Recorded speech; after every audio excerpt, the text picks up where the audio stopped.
Thank you so much for this very kind introduction. I really appreciate it. I'd like to say thank you for all the organizing committee, Natalia and Chris, for inviting me. I'm very happy to be here today to talk about a little bit of photosensitizers for you. I'm going to try to be not so boring because, you know, sometimes organic chemistry is not so easy. People are not so fan of organic chemistry, but I will try to make a broad presentation for the audience. I know this audience is more broad, is more multidisciplinary, so I'm going to try to deliver you a talk using some organic chemistry too, but showing something related to the photosensitizers. And I hope I can be able to deliver this one. This is a picture that we have created to our lab some years ago. As you can see, I'm a big fan of Pink Floyd. Yes, I'm using this cover of the disco. But it's very good to show how the molecules can interact with the light and how can the molecules work by using the light, by excitation, or something like that. So we are working in our lab with photodynamic therapy too, but we are chemists. We are working with organic synthesis. And many of the compounds we are synthesizing in our team, we use these compounds for electrochemistry too, photo and electrochemistry too, and also for photocatalysis, as my colleague told before.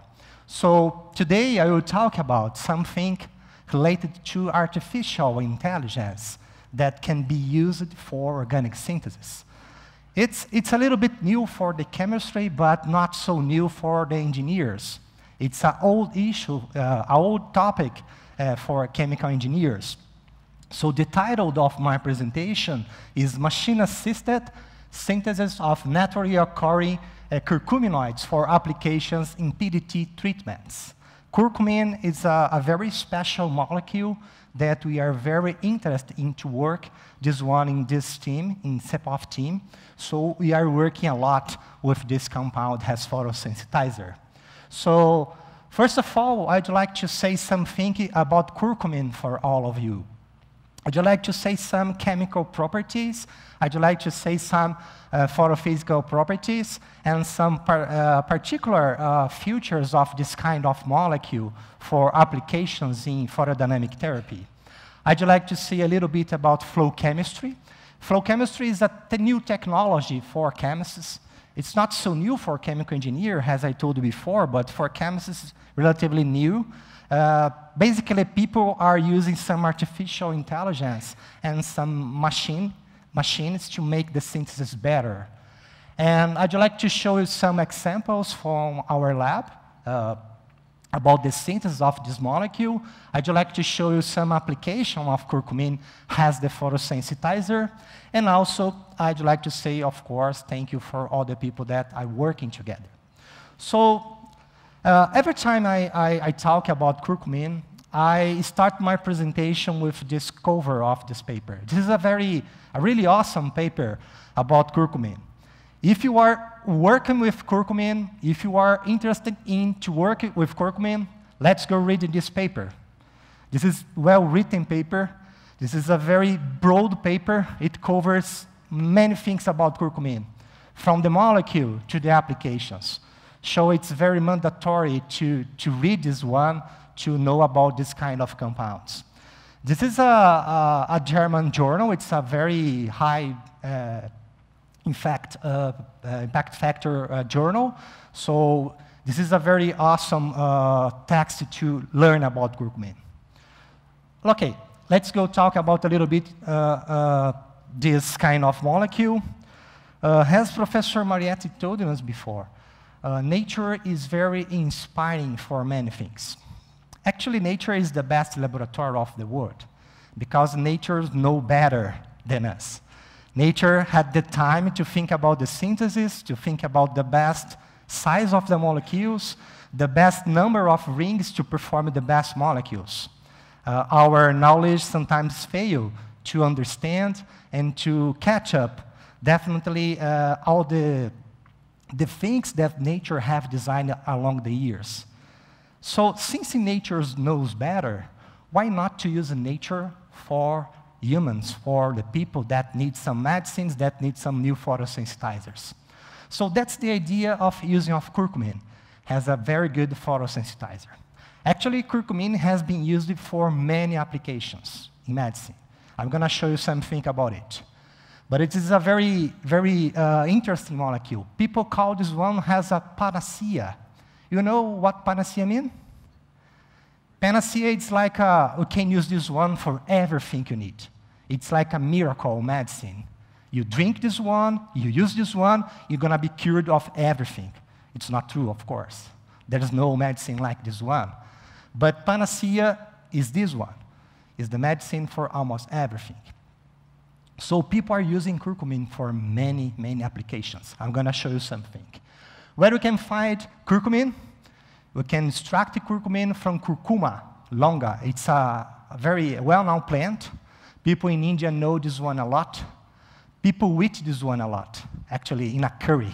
I have a joke, because I hate curry. Sorry.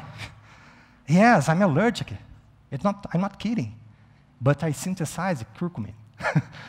That's life. Destiny sometimes is this one, okay? So curcumin can be extracted from this one. It looks like ginger. It's a root, it's a rhizome. It's from the same family of ginger. Looks like ginger. If you take a look here, you can see. So people dry this root. People smash, making the yellow powder. And people can eat this one in a food, or people can extract the curcumin from this kind of rhizomes. So we can do this one. Some years ago, Professor Bonhato told me, Kleber, we have to work with curcumin. It's awesome. I said, okay, let's go. Let's go making the extract of this one. And we did. We did, and we also found a big trouble. Because the extract is not so easy to work. When you make the extraction of these compounds, you have a lot of compounds together, a lot of natural products together. Basically, we have three main photosensitizers. The curcumin, that is this structure. The dis-methoxycurcumin. If you take a look in this position, there is no methoxy group in this position compared to curcumin. And if you take a look here, you don't have two methoxy groups in both positions. So these are the main pigments from Curcuma longa, from the extract. First problem. Depends on the place you buy your extract or you buy your root, you're going to have different proportions of the curcumins in the extract. Like you can find 70% in one root, 20% or 15%, depends on the place you buy this one, because nature produces these pigments not at the same way. Nature produces the same pigments all the time, but depends on the place you have this plant growing. You have different conditions of temperature, of water, humidity, of the soil. So depends on the nutrients. The nature or the plant is going to produce different amounts of curcuminoids. So if you have extract from China, you're going to have one proportion. If you have extract from Brazil, you're going to have another proportion. That's a big trouble. Because when you try to make the PDT treatment, for example, maybe you're going to have a trouble for reproducibility. If you make a study today by using the China extract, and tomorrow by using the Brazilian or Indian extract, maybe the results are going to be not the same. It's a big trouble. And we found it when we had it. I remember when the girls discussed with me, oh my gosh, the results are not reproducible. What can I do? Okay, I'm going to try to find some solutions, and I'm going to show you.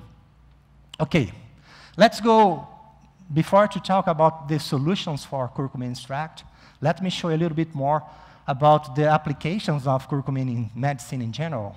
Curcumin has been used as anti-allergenic, anti-aging, neuroprotective, cardioprotective, wound healing, antimicrobial, anti-diabetic, antioxidant, anti-apoptotic, anti-inflammatory. It's a broad application. It's a panacea. Okay, let's go drinking curcumin and no problems. I'm kidding, of course. And curcumin is so bitter. Have you tried? I've tried. I synthesized one time, tried it. It's bitter. It's not curry, but bitter. Let's go. Also, curcumin is also a very safe molecule. What I mean with safe molecule, we can eat 12 grams a day and no problem. It's like a food. You can eat a lot of curcumin and no side effects. It's good. It's a very good property of the molecule. But despite of this one, the safety, it's problematic because the absorption of curcumin is not so easy in the body. And also, the bioavailability of this pigment is not so good. That's why I always defend the team. I'm a synthetic chemist. I always think about new molecules. I always think about new methodologies for obtaining molecules. This is my job. But sometimes it's necessary to think about formulation. Pharmacists, please, make formulations. Formulations is sometimes is the very good key for solution of many problems. And maybe the solution of this problem is going to be delivered by pharmacists, by the formulation. Nanotechnology. I'm going to show you something about nanotechnology. Probably you have received this one from Dr. Amanda. It's a very good repellent. It works. Trust me. I use this one every day. And it's purely nanotechnology. It's a very simple component. It's a very simple extract, essential oil, but using a very specific technology for the delivery and with a very good action. If you want to be protected against mosquitoes, let's go using this one. And it smells good. Okay? Let's go, guys. Curcumin also works as a very good photosensitizer. As you know, we have a lot of work running the group. You can find a lot of publications in the literature using curcumin as the photosensitizer. And many groups around the world are investing a lot about the use of curcumin as the photosensitizer. As you can see here, the absorption band of curcumin is 420 nanometers. It's a blue region. People are going to say, oh, damn, it's not good, because we need absorption band in 600, 700. It's much better for absorption of red light, something like that. So the first question is, why we need red light? Why we need infrared every time? We don't need. If you are trying to make some superficial treatment, if you are trying to kill bacteria, fungi, or something like that, you can use this one. There is no need for absorption in infrared region or red light every time. Of course, if you want to try to treat a very deep tumor, you need red light. You need the absorption of light. You need to treat this tumor by using this kind of light. But if you are trying to make some superficial treatment, there's no need. You can use curcumin. And there are many, many advantages for this one. So I don't like to try, or I don't want to speak or talk a little bit photophysics of this one. I believe that all the audience are very connected with PDT. You know how PDT works. I will just say something about it. You know that the photosensitizer absorbs the light, have one electron going to the higher level in this orbital. After this phenomena, you have the electron returning back to the steady state, and this phenomenon is called fluorescence. But you also can the possibility to have the inversion of the spin going to the lower level, and in this case, the molecule looks like a radical, a very reactive molecule. And in this situation, the molecule can work in different mechanisms. Like the molecule can transfer the energy to the oxygen and convert the oxygen from the triplet to the singlet state. It's a very active state. But you can also have the molecule transferring one electron and making some radical reactions. That's the very simplified way in which photosensitizers can work in PDT treatments. And for curcumin, it's the same, of course. Okay, curcumin, natural versus synthetic. People say, oh, if it's natural, it's good. It's not natural, it's not good. It's not true. Natural molecules are the same molecules if you synthesize the same molecule. That's the truth. It's like sometimes people say, oh, okay, we don't have chemistry in this product. Oh, damn, again. We have chemistry in everything. We are chemistry. We are all chemistry. So it's not because the curcumin is natural, it's better. Because when we synthesize the curcumin, we have the same molecule.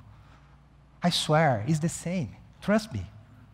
Same atoms, same connections. There's no difference. But I will show something different. So what's the natural extract? The natural extract, as I told you before, is composed by the mixture of 3 curcuminoids and also other natural products, contaminations. So sometimes you have the curcumin working or the contaminations working. Professor Kleber, I swear, I tested the natural one and I tested the synthetic one. And the natural is better. I believe you. Because sometimes the contaminations is working much better than curcumin. Or sometimes you have a different mixture of the 3 curcuminoids. You have different crystallizations. I will show you how crystals can make a difference in your treatment. But definitely, if you are talking about the same molecule, yes, the synthetic is the same molecule from the nature, if you make the same synthesis. Sorry. Yeah. What's the difference between the natural and the synthetic? By the synthetic approach, you can have the same molecule, but each one. We can synthesize the curcumin, we can synthesize separately the methoxycurcumin and bis-methoxycurcumin. So we can have both. And if you like, you can mixture this one and make the test too. That's the difference. But the molecules are the same. Okay. If you are talking about pure curcumin, Professor Kleber, I have extracted this curcumin. My colleague purified this one by using column chromatography. I obtained pure curcumin from the nature. This is pure curcumin. No more contaminants here. Just pure curcumin from the roots. Okay? And this is my synthetic curcumin. Technically, they are the same. Okay, but there's the possibility of difference. Yes. Depends on the crystals. This is a very difficult molecule. Because this molecule is chemically the same from nature and from the synthesis. But when we have the aggregation of this molecule to form the crystals, you can have different size or different kinds of crystals. And we call this one as polymorphs. Is there someone that know about polymorphs? Polymorphs are the different way that the molecules can be arranged in the solid state. Something like that, something like that. And depends on the way that the molecules can be arranged, you're going to have different properties, like solubility, and much more, like the melting point. So there is a possibility to take the curcumin that was isolated from plant and the curcumin that was synthesized and try to dissolve both, and the solubility of this one is different from this one because the crystallization process. Okay, Professor Kleber, but if I crystallize the curcumin all the time in the same way, we're going to have reproducibility? Yes. That's why we have developed a process for the synthesis and crystallization. Because every time we are obtaining the same molecule at the same way, and the same crystal, and the same purity, and the same crystallinity, and the same solubility. We should have the standard, because it's a very difficult molecule. Of course, we spent a lot of time to learn it. It's not so easy. It's a very simple molecule, but it's not so easy to work. So, as you can see in these both papers, these papers are not so new, but they are very interesting because they show two very interesting things. The first one is that new polymorphs of curcumin. Curcumin can present 3 types of polymorphs, more one amorph form, as I told you. And also, if you mix some different molecules with curcumin and make the crystallization, the effect is going to be different. I'm going to show you something. So these both papers are very useful to read too, if you like to understand much better about curcumin. These are the structures of polymorphs of curcumin. It's not so clear, no, but you can see that the range of the molecules is different in each one. Look, this one is orange, it's curcumin. Orange curcumin. Red, and also red. The same molecule, arranged in different way for the crystals with different properties. Look, the melting point in here for the first polymorph is 1 Celsius degree. The melting point here is 175. So if you use the DSC analysis to make the control, you're going to be in a trouble. Because it depends on the polymorph you have different melting points. So if you also have this one like amorphous form of this kind of molecule. Take a look in the solubility. The solubility of this one is 810-3, and this one is 25, 3 times more. 3 times more just because the size or the format of the crystal, the same molecule. Okay, so that's why curcumin can work differently if you don't have the solution of curcumin. Okay, professor, it's easy to solve this problem? Depends on. If you have a real solution of curcumin, okay, we solved the problem. Because when you solubilize the curcumin, for example, in the MSO, you're going to have a solution, not a suspension. So this is the correct way to work with curcumin. When you solubilize the curcumin, you erupt all the bonds in the crystal, and you have only one or dimers or trimers of molecules with solvent together, separated by the solvent. So it's a good way to solve this problem of the crystals. Have a solution, and be sure you have a solution. Sometimes we mix the powder with some solvent like this one, and see, okay, it's good. It's solved. Not. If you have something not so clear, you don't have a real solution. You have a colloidal solution or a suspension. Make sure you have a solution of curcumin and of many of the photosensitizers.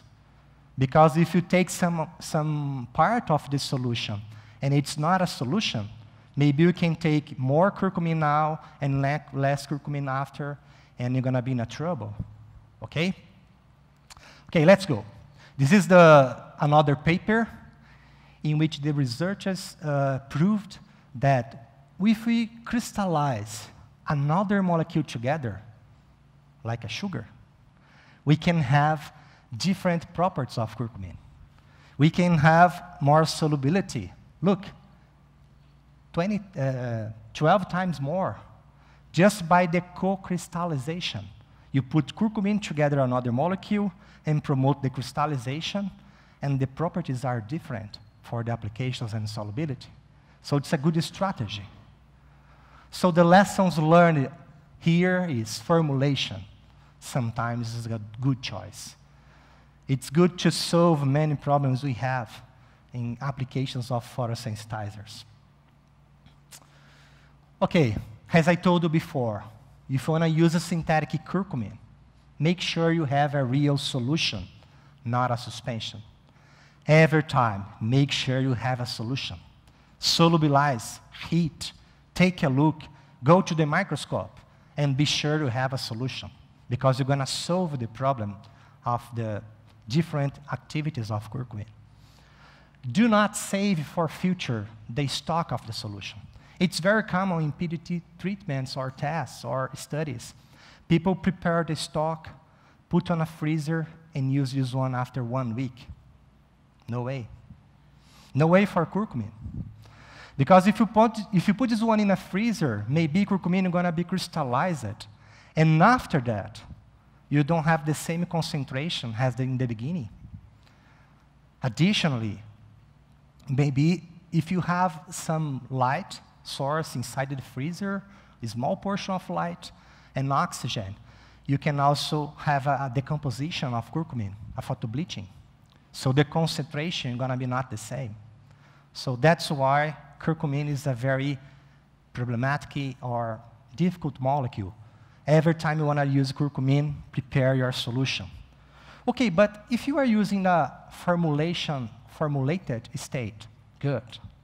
Formulation also prevents your molecule of destruction and also can give you more lifetime. It's a good choice for using curcumin for many times.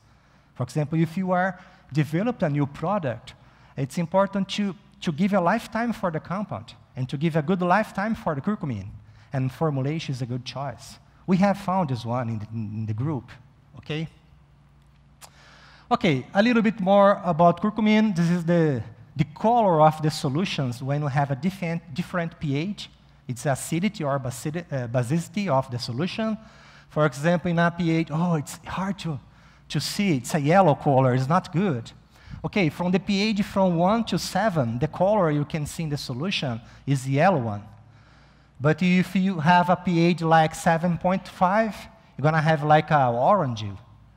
And a pH up to this one, in a very basic media, the curcumin is going to be red and very unstable. Basic media is the worst way to preserve curcumin because it's very active in this state. So it's not a good choice to make a basic formulation. We have tried, but it doesn't work. Okay?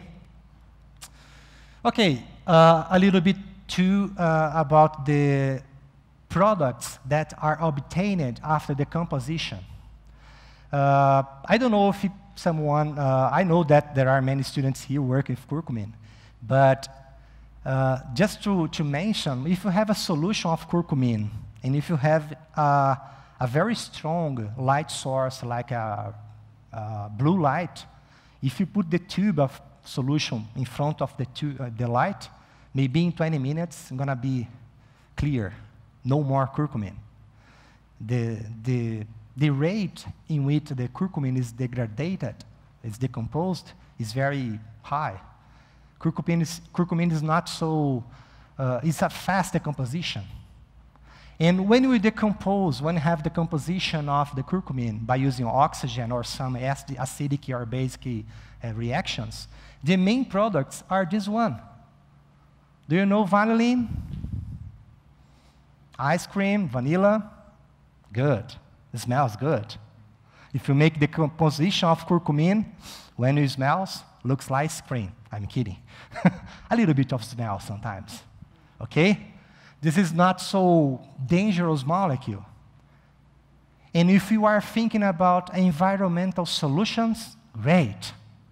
We have a photosensitizer, a good photosensitizer that can be decomposed in 20 minutes. And the molecules that are formed after decomposition are not so dangerous. Great. Nature say, congratulations, good. Because sometimes the byproducts of the decomposition are so hard, and it's very dangerous for the PDT treatments too. You know, there are many photosensitizers that are previously irradiated, and after that, people make the PDT treatment, just to make some photochemical transformation before. Actually, the byproduct of the transformation is the active photosensitizer. So curcumin is good for this kind of application. So let me talk about the real issue of this talk. That's the a way in which the machines can help in us for improving the way of synthesis. You know, the chemical synthesis is one of the most traditional part of the science. Since many years ago, people started to make some chemistry in the laboratories and make some chemical transformations. But the way of synthesis is basically the same up to now. But from 20 years ago, maybe, for the chemical engineers, the concept is old, as I told you before. But for the chemical synthesis, this concept is relatively new. People are absorbing this kind of concept of using machines for chemical synthesis since 20 years ago or 10 years ago. Why we have to use machines for helping us? That's the question. Is it good to use machines for helping us with everything? This is a hard question. I don't know. Some people can say, okay, if you use machine, you're going to substitute the PhD student by the computer. Not. No way. It's not the question. It's impossible. We are not changing people for machines. We are just taking machines to helping us to make the things better. That's a very good point of assisted machine synthesis. We are not trying to substitute the synthetic chemistry for machines, no. We are just trying to help the synthetic chemistry make the things in a better way, in a more environmental friendly way, in a more efficient way. That's what chemistry delivers us. This is a very good picture that was designed by my American boss, and it can say something for you properly. It's a very interesting way to show how flow chemistry can deliver us solutions for organic synthesis. This is the old way, this is our current way, and this is the present for future way.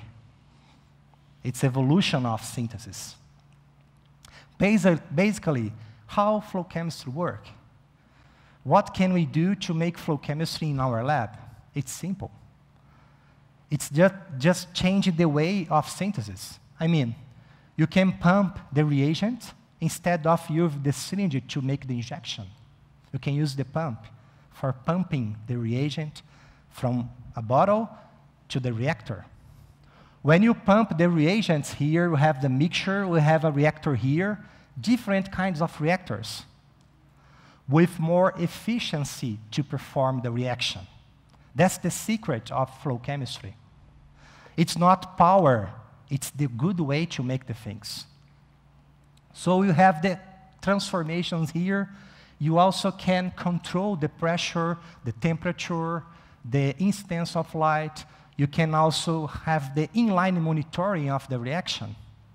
I mean, you can have a probe inside the reaction, and you can detect how the reaction is working in terms of yield, in terms of efficiency, in terms of improvements. We also can make the quenching. Quenching means the finish of the reaction, the workup of the reaction. And also we can make a separation between water and solvent, the purification, and obtain the compound in a very purified way. Basically, you put the reagents here, make a lot of transformations in the reactors. I'm going to show you something. And at the end, you can have the product.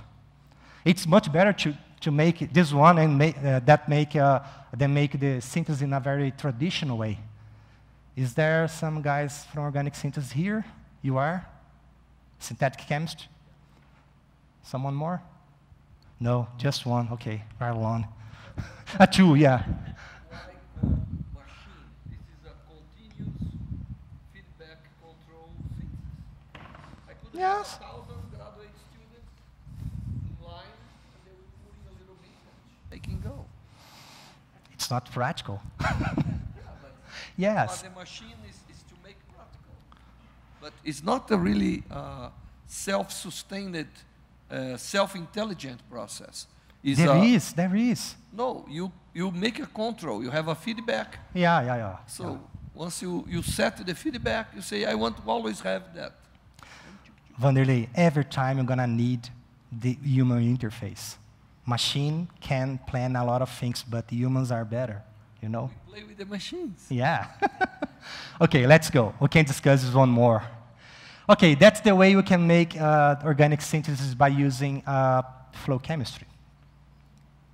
These are some of the reactors we are using. This is a tube reactor.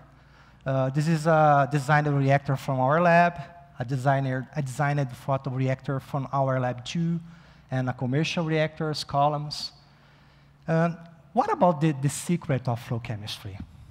If you have a balloon, you have a surface for heating or for put the light. You have a contact surface, okay? Let's go simplify the surface. And as you can see here, the volume here is 105 mLs, okay? So if you take the dimensions here, the surface area of this volume is something like that. And the ratio between the volume and the area is 1.5. When you take the same volume, but in a tube form, you have the same volume, but too big area. When you have the ratio between the volume and the area, you have much more. So the contact surface in a tube form is much better. And that's the secret of flow chemistry. If you are making a reaction inside this tube, you're going to have a better control of the temperature, of the incidence of light, many parameters you can control. So it's, from the chemistry point of view, it's awesome. Because you can control the kinetics of the reaction and also the thermodynamics of the reaction in a very perfect way. So that's why flow chemistry is much better. You can make this one in a well-controlled way. So what about the results of using these technologies? Efficiency. It's much more efficient. Reproducibility. If you set your machine, press the button, every time you're going to make the same way, the same volume, the same temperature, the same way. Okay? Scalability. Okay, I can make a reaction with 10 grams now, but if you put your machine running for all the night, you can go to sleep. Okay, reaction, let's go. See you tomorrow. Go to home, watch your movie, and one other day you return back to the lab, the machine is work, and make the synthesis for you. It's awesome, isn't it? Okay, and also the safety. Safety is very important point of this technology because when you are working with very dangerous molecules, it's important to improve the safety of the process because it's important for everyone. Imagine if you are working with a very dangerous reagent and you can have the explosion. It's hard. But if you make a very small amount of the reaction, awesome. No way, no problem. So I believe I could convince you a little bit that flow chemistry is good. Let's go showing a little bit about the equipment. Of course, you have some commercial equipment to make flow chemistry, but you don't need a commercial equipment to make flow chemistry. You can make your own equipment. We are building one here, very close to here. We can make one. But this commercial is very useful because they planned a very good solutions, very easy solutions for many problems during the synthesis. They are chemical engineers and they provided a lot of solutions, easy solutions for many kind of reactions. This is a prototype of a big one. It's a scale-up for scale-up. And they are doing like a kilogram scale of this one. We are doing something like that here. We are building one. We are trying to make one, actually. And this is a real plant. I like to show this picture because sometimes people say, okay, flow chemistry is the future. No. I'm so sorry. It's the present. It's not the future. People in industry are doing flow chemistry. They are producing, Sanofi is a big pharma, you know. They are producing this API called Artemisinin. It's an active principal ingredient for malaria treatment. And Sanofi is one of the only big pharma around the world that produce this molecule. 5 years ago, they produced this one by extraction of a plant. It's hard. 60 tons a year is too much molecules from the nature. But nowadays, since 2014, they are producing this one just by using flow chemistry, just by using this plant. This is not the future. This is the present. Many companies around the world are using flow chemistry in the processes. Of course, they are using BAT too. They are using big reactors too. It's not possible to substitute all the big reactors to flow chemistry, but they are trying to put this one every day in the process. Okay, I will try to talk a little bit of this work for you. Now it's a more chemical issue to talk about. This is the work you have developed in our lab with the collaboration of the center, of course. We are all the time together. The work was developed by this very dedicated guy from Colombia, Christian. Basically, Christian was the guy who developed the curcumin process the flow chemistry process for the curcumin synthesis. Basically, the synthesis of curcumin it's simple from the organic synthesis point of view. It's a very easy reaction. You have, in the first step, we make the complex between this molecule, acetylacetone, and this bottom trioxide. After synthesizing this kind of complex, you can save this complex. It's stable. You can react this complex with this kind of molecule, vanillin again. If nature produces vanillin, we can also use vanillin to make the synthesis, okay? Nature's lessons, okay? After the condensation, if you like organic chemistry, you know this reaction, the condensation between this position and this 4 position of the complexes. You're gonna have this kind of big complex. If you take a look here, you have here vanillin moiety here, vanillin moiety here, vanillin moiety here, and here. So you have 4 reactions in the process. 4. 1 plus 4, 5. And to finish the process, you have you can break the complex by using acid, like HCl. So you're going to have the curcumin here. 6 steps for the reaction. This is the way that the people developed to make this one in BAT, in a big reactor, okay? In Portuguese, we call this one batelada, okay? This is the chemical engineer preparation of the synthesis which we have developed. We basically divided the process in 3 unit operations. We are talking about some words in chemical engineering now. The first unit operation we have developed in both BAT and flow, just to test what's better. The second unit operation we have developed only in flow, and the last one only in flow too. I will just show you the results. I don't like to discuss point by point about the chemistry of this one because it's not so easy. It's hard sometimes to discuss organic chemistry in this case. But basically, we developed the first step by using BAT conditions. After that, we injected this solution in the tube reactors and performed the second step, actually the 4 following steps, by using a flow reactor. And after that, we have performed the cleavage of the complex by using HCl, using batch conditions too. And in this case, we have obtained curcumin in 6% overall yield with a perspective of production 24 grams a day. It's a good amount of curcumin. I mean, if you keep the machine running 24 hours, in the end of the process, you're going to have 24 grams of curcumin, 24 hours after.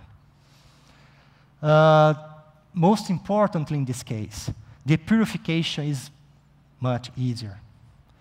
When you make the curcumin, when you synthesize the curcumin by using batch condition, the end product is black. So you have to make 2 or 3 crystallizations to purify this one. Alex knows about it. But if you use the flow chemistry, only 1 crystallization, and it's pure enough, okay? The second part of the job was this one. We have developed the first one in batch, the second in flow, and the last one in flow 2. And in this case, we have obtained 63% overall yield, and also a perspective of 25 grams a day with high purity, very good molecule, very clean molecule and synthesis too. And to finish, we have tried to make all the synthesis by using machines. We took vanillin, we took acetoacetone, boron trioxide, all the raw materials, all the raw reagents, put in a pumps, make like a synchronized injection of the reagents in different reactors, and obtained all the process in flow, from the beginning to the end. We call this one end-to-end approach. For the Portuguese speakers, it's de cabo a rabo, do começo ao fim, from the beginning to the end, okay? In English, we always call this one end-to-end. 100% machine assisted. We have obtained a very pure curcumin in this case.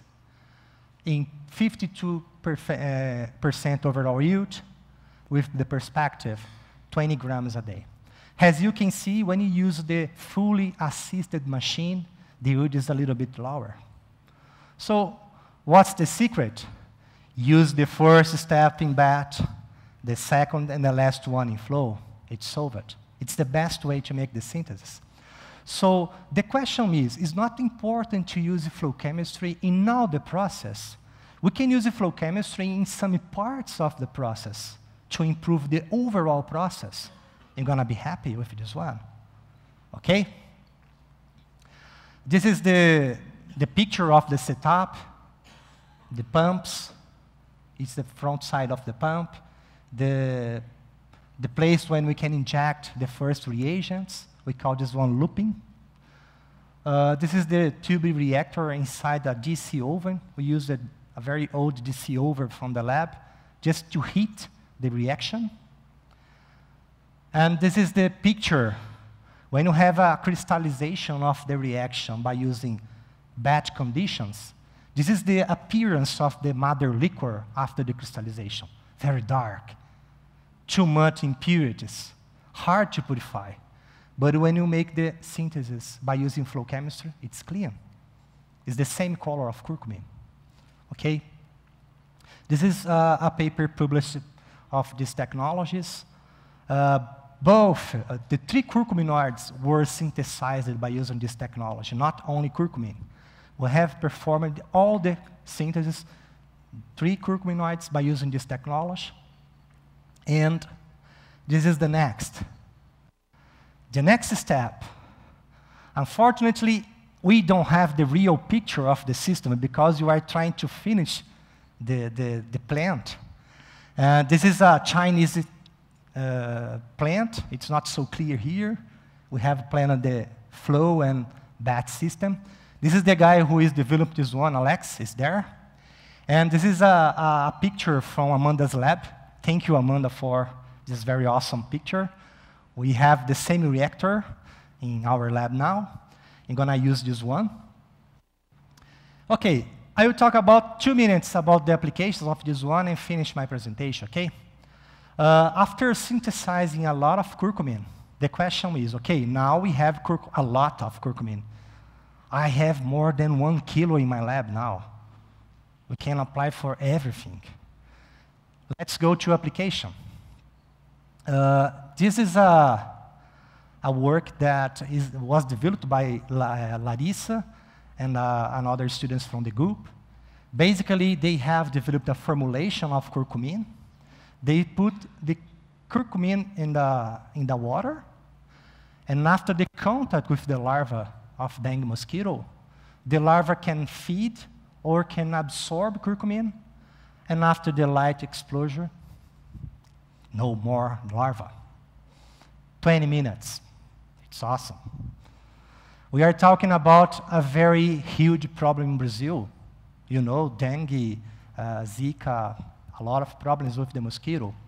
So if we have a solution for the mosquito control, it's good. It's a real science. It's a very good application of the synthetic science. And they have developed this job in a very good way. Here, this is the girl. And much more students, of course, are involved in this job. Basically, they have found a very low concentration of using this one. This girl, too, have performed a very important job in the process because she showed us that the byproducts of curcumin is not so dangerous for the environmental control. She has performed a very good study using this both kind of animals, it's a small fish, and also this crustacean. How can I say crustacean? In English, I don't know. I forgot the word. In Portuguese, it's crustáceo. Crustacean, maybe. Yes. So you know, this is animal, a very small animal that you can find this one in the sea or something like that. Like shrimp, a small shrimp. Okay? That's it. And she used this one to study.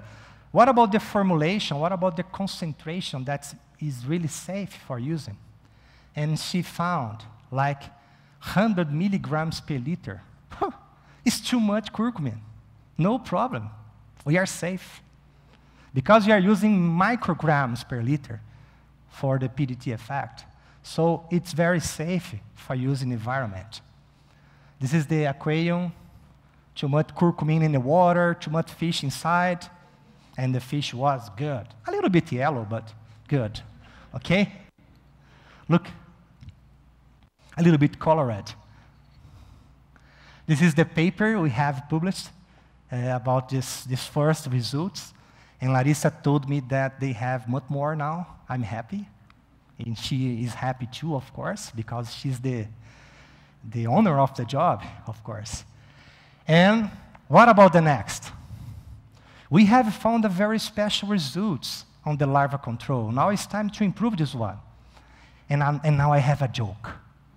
I told you I have a joke, Larissa. Because the show must go on, isn't it? Let's go making more and more tests about this one. We have to make this one like a product. When you are in academy, it's very hard to understand what's the difference between a technology and a real product. But this is the perfect environment to make it. Because all the team are very prepared to make a very good technology, a good product.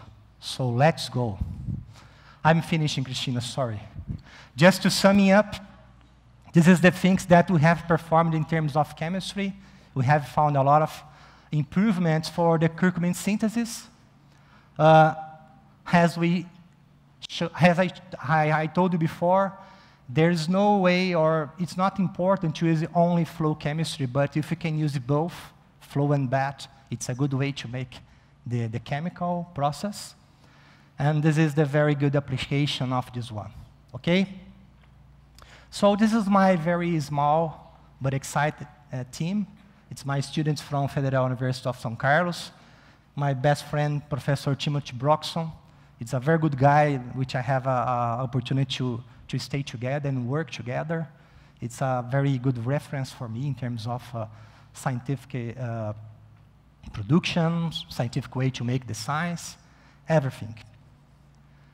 And these are the guys, a full slide, sorry. But I have to say thank you for many people. Professor Bonhato, thank you for the opportunity to be a part of this very exciting team. Natalia, my friend and close collaborator, Professor Cristina too. Amanda and Jesimar, my friends from companies. We are making a lot of things together. A lot of other collaborators here from Unesp, from Federal University of Mato Grosso. The sponsors from the government, Renesica, federal government, PDT Pharma, my university, of course. This is my website, our website from the 11. Of course, thank you for all of you for your kind attention. If you have a question, and I'm going to be happy to give you an answer. Thank you.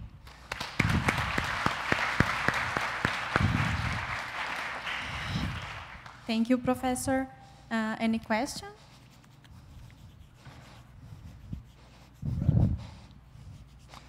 Using some repellents. It's good. Thank you for your talk, Professor. Thank you. I'm just curious Please. if flow chemistry or the combination of batch and flow chemistry is the present. What can we expect for the future? In terms of industry, pharmaceutical industry, from my point of view, it's present in industry now. People are trying to change it from batch to flow for many issues. You know that in industry, sometimes people have a lot of logistic problem. If you are talking about a big industry for chemical transformations, you have too much space. So if you use flow chemistry, you can have a very small space making the same thing. So if you reduce the size of the site preparations, it's economically valuable for industries. So I believe in a close future, all the industry gonna change many of the process from batch to flow chemistry. I really believe it. Actually, they're doing. It's not, they are really doing. In Europe, United States, people are doing a lot. My boss in the United States is our owner of the project for Medicines for All. And the guy is trying to produce medicines in a very, how can I say? Sorry, they're trying to use innovation to make medicines in a low cost. It's a Bill and Melinda Gates project. They received for this project $20 million just for one project to put the things in advance. So people are investing money a lot because they believe in it work.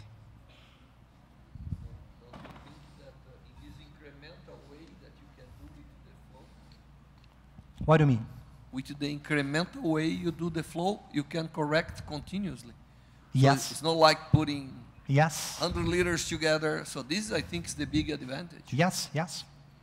You can detect what's happening in the real time by the detection and control. You can monitoring the reaction all the time. That's the secret. I have one question. Well, let's go. That intermediate complex, that's basically 2 curcumin molecules side to side.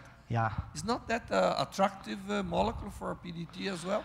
Because you may delocalize the electrons and you may shift the, maybe we can do with red light or infrared. Yes, it's very attractive.